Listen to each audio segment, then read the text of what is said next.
Los hombres se prepararon para un impacto. Advirtieron a sus compañeros mientras escuchaban el terrible ruido acercándose. Después del estruendo se prepararon para continuar. Pero sus oídos estaban entrenados para los ataques rusos. Ellos esperaron. Más adelante en el frente, los rifles trabajaban día y noche, buscando vidas enemigas para reducirlas a cadáveres. Los drones vigilaban a los suyos, acechando a los soldados desesperados que se convertían en un objetivo de la artillería. Era otro mes tenso en Ucrania, con ataques rusos cada vez mayores y la batalla por Sum convirtiéndose en otra pesadilla en ese tercer año de guerra.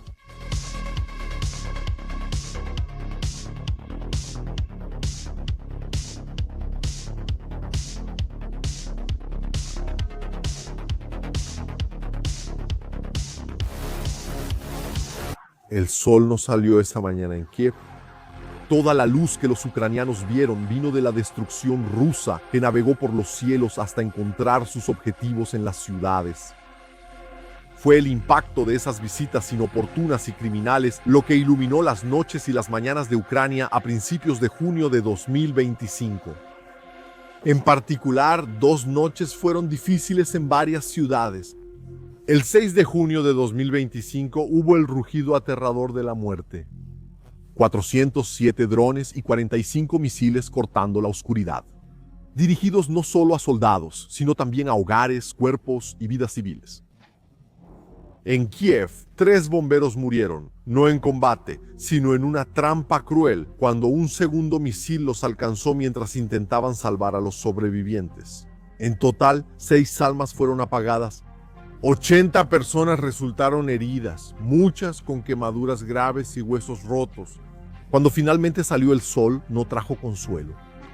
Solo dio más luz al espectáculo ruso que castigaba a los ucranianos. La guerra es triste e implacable, teniendo a la muerte como su actor principal. Pero cuando los civiles participan en ese teatro, solo los insensatos aplauden el espectáculo. Shane Hibbett vio 2 vidas aplastadas bajo los escombros de una fábrica. En Lutsk, un misil arrancó pedazos de un condominio. Una vida destruida, 30 personas heridas. Thermopyl ardió bajo llamas tóxicas. La luz se apagaba mientras los civiles sentían la garganta reseca al respirar el humo venenoso. Los ataques no se detuvieron, solo empeoraron día tras día. En diciembre de junio, Kiev y Odessa temblaron bajo los ataques rusos. Misiles rasgaron el cielo, convirtiendo edificios en escombros.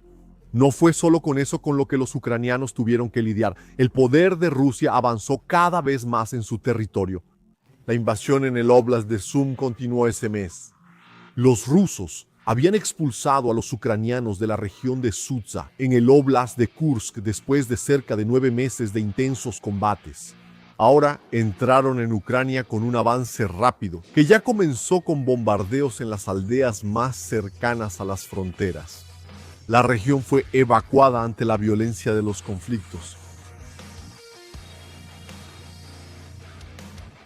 Los soldados ucranianos quedaron atrapados en la intensidad de la artillería rusa. Aquellos que rezaron agradeciendo por sobrevivir al primer bombardeo no tuvieron tiempo ni de darse cuenta de la llegada de la muerte, cuando el humo se esparció para cubrir el momento en que sus almas dejaron sus cuerpos.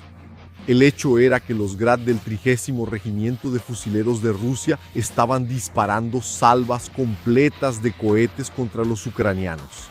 No era fácil para ninguna tropa lidiar con 2 proyectiles siendo lanzados por segundo y verlos cayendo sobre sus posiciones.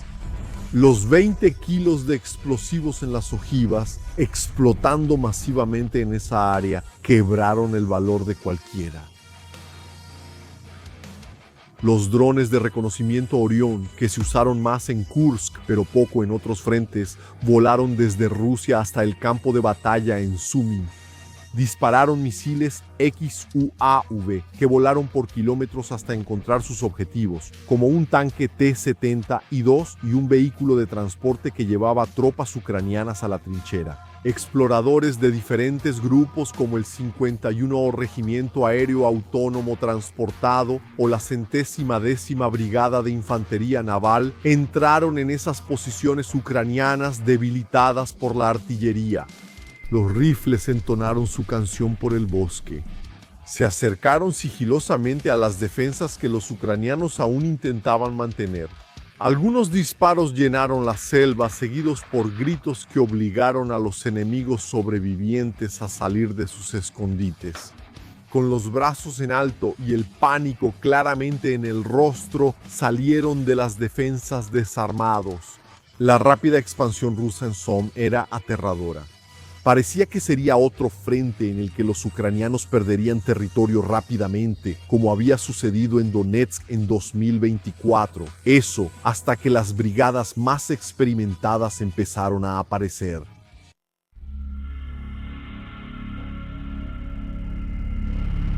Uno de esos grupos de exploradores rusos fue detectado caminando tranquilamente por los campos por la Brigada 222 de Ucrania. Ellos conversaban entre sí hasta que el fuego empezó a abrirse camino. Cuando los drones descendieron, uno de los exploradores ya había sido abandonado en forma de cadáver. La inmersión del kamikaze ocurrió justo entre los 3 soldados restantes. Uno de ellos recibió un impacto directamente en el cuerpo y su compañero más cercano rodó, impulsado por la fuerza de la explosión, gritando al recibir las esquirlas de carne. El tercero todavía se levantó bien, comenzando a huir rápidamente mientras su compañero se arrastraba. Un cadáver más quedó para hacerle compañía al otro compañero muerto, y parecía que pronto otro también estaría entre ellos. Los drones de la 47ª estaban acostumbrados a perseguir a los rusos. Al encontrar un obús de 30 a 12 kilómetros dentro de la frontera ucraniana, hicieron un picado que transformó el arma en humo y acero retorcido. Los drones de la 129ª Brigada de Defensa Territorial de Ucrania también estaban allí para atormentar a los rusos. El objetivo era intentar detener de todas las maneras ese avance brutal. La tormenta se repartió entre todos los hombres que intentaban cruzar los campos de Suma. Las cámaras grabaron cuerpos siendo alcanzados cerca de los árboles o en campo abierto. Muchos de esos hombres recibieron órdenes de correr por zonas peligrosas, intentando atravesar las trincheras ucranianas para tratar de llegar a una línea de árboles. Fueron alcanzados por explosiones en grupo o solos. Tener a más de uno contigo solo servía para darle al dron la oportunidad de elegir a su víctima. Algunos, con más suerte, lograron disparar para destruir las amenazas antes de que los alcanzaran. Pero eran vidas raras en medio de tanta muerte. La verdad era que la mayoría de esos hombres consumidos por los drones sufrieron los golpes incluso cuando intentaron huir, escondiéndose entre las armas. Los heridos rodaron por el suelo, gatearon o se apoyaron en muletas improvisadas para huir. Pero el campo de batalla, principalmente en Ucrania, no es el mejor lugar para que el hombre albergue esperanzas de escapar de la muerte. Muchas veces la muerte es tan sádica que llena al soldado de esperanzas con un dron que no explota, solo para después recoger el alma de un cuerpo destrozado. Las bombas aéreas Misil Aire-Superficie 250 Hammer cumplieron su misión de ataque terrestre al ser lanzadas por los aviones ucranianos contra los centros de mando rusos a más de 70 kilómetros de la línea del frente. Era una manera de intentar desarticular a los enemigos y matar a varios de ellos reunidos todavía dentro de Kursk antes de que cruzaran la frontera. Los drones avisaron a los soldados del 6º Regimiento de Propósitos Especiales que había un grupo de rusos intentando flanquear las defensas ucranianas. Les avisaron a los rusos que se rindieran. No dispararían contra quien saliera desarmado y con las manos en alto. Pero los rusos prefirieron el sonido de los rifles al sonido de las palabras. Las granadas y las bengalas marcaron el lugar hacia donde los fusiles soltaron la muerte. Los disparos duraron hasta que los ucranianos lograron entrar en las trincheras bien construidas por los rusos.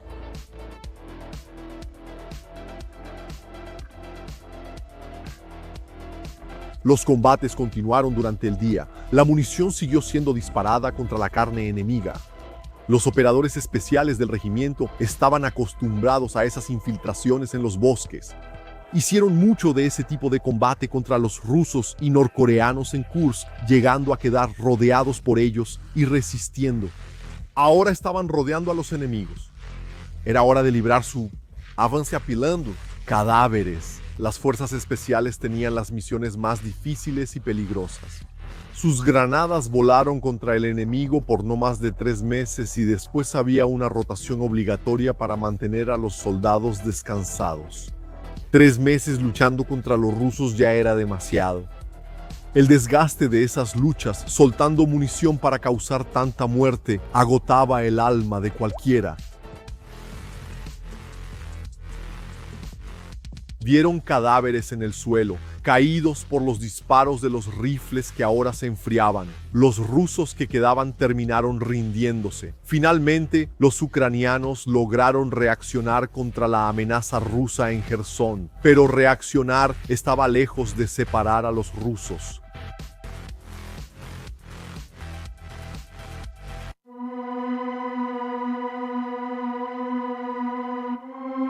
Los drones rusos impidieron la reacción ucraniana.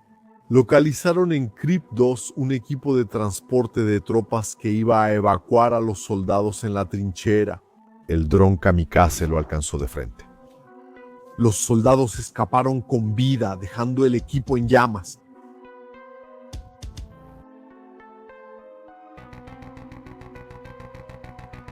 Los rusos de la 132ª Brigada de Fusileros Motorizados prepararon los Lancets y otros drones para la caza de los ucranianos. Los Lancets eran drones poderosos, principalmente contra vehículos blindados. La caza de las defensas ucranianas fue despiadada. Los soldados necesitaban acabar con el equipo de vigilancia, la artillería y los combatientes de Kiev para que las tropas pudieran seguir avanzando rápidamente. La coordinación de las brigadas ucranianas podría echarlo todo a perder. Fueron muchos vuelos seguidos de explosiones que continuaron degradando el sistema defensivo de Sondland.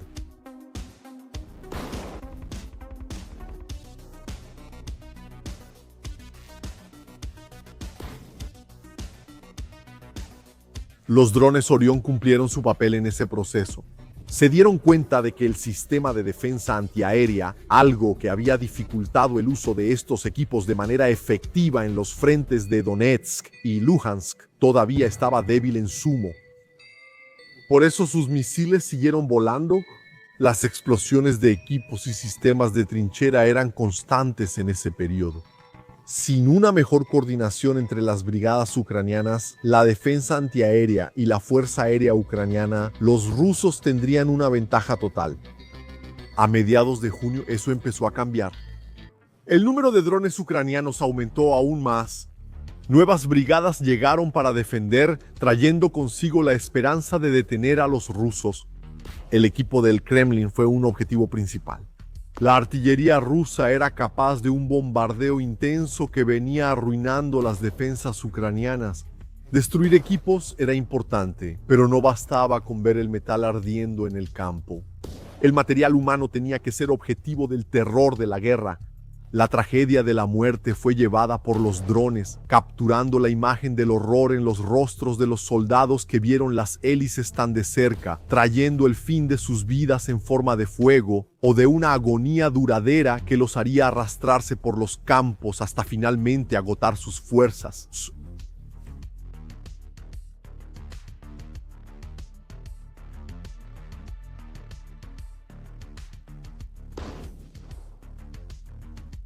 Bajo un cielo aún oscuro, la madrugada del 17 de junio fue desgarrada por el rugido de misiles y drones rusos, arrojando fuego y muerte sobre Kiel. Los equipos de rescate intentaron ayudar, pero cada vez más llamas venían del cielo para explotar en medio de los edificios. Tenían que esperar, tratando de contener el miedo por sus propias vidas para poder continuar con los rescates.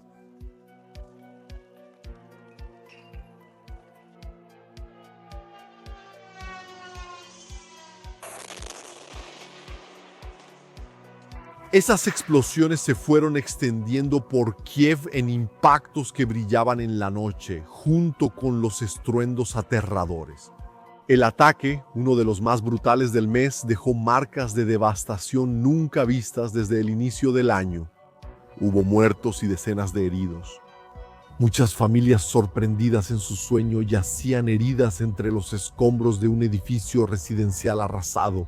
Equipos de rescate lucharon contra el tiempo, excavando entre los escombros en busca de sobrevivientes. Los ucranianos respondieron enviando sus enjambres de drones contra territorio ruso. Volaron por todas partes.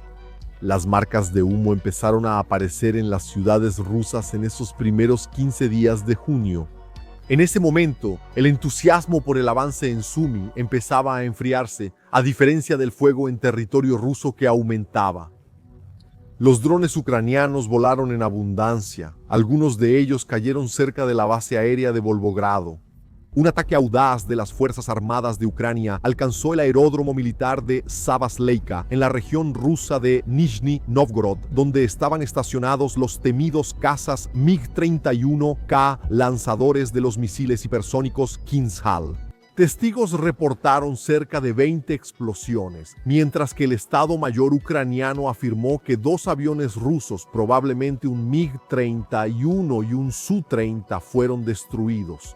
Los canales rusos de Telegram confirmaron los ataques, indicando que un centro de entrenamiento de drones también pudo haber sido alcanzado.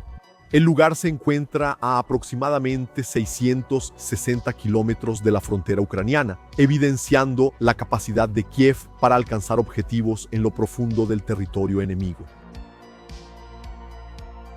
Pero eso era poco frente a lo que los ucranianos enfrentaban. El poder de Rusia era una sombra densa sobre el país. Las noticias en Donetsk seguían siendo malas, con los rusos conquistando cada vez más territorios y preparando un cerco completo a Toretsk y Pokrovsk. Lo que parecía que, al menos en resumen, la situación de los ucranianos tenía oportunidad de mejorar.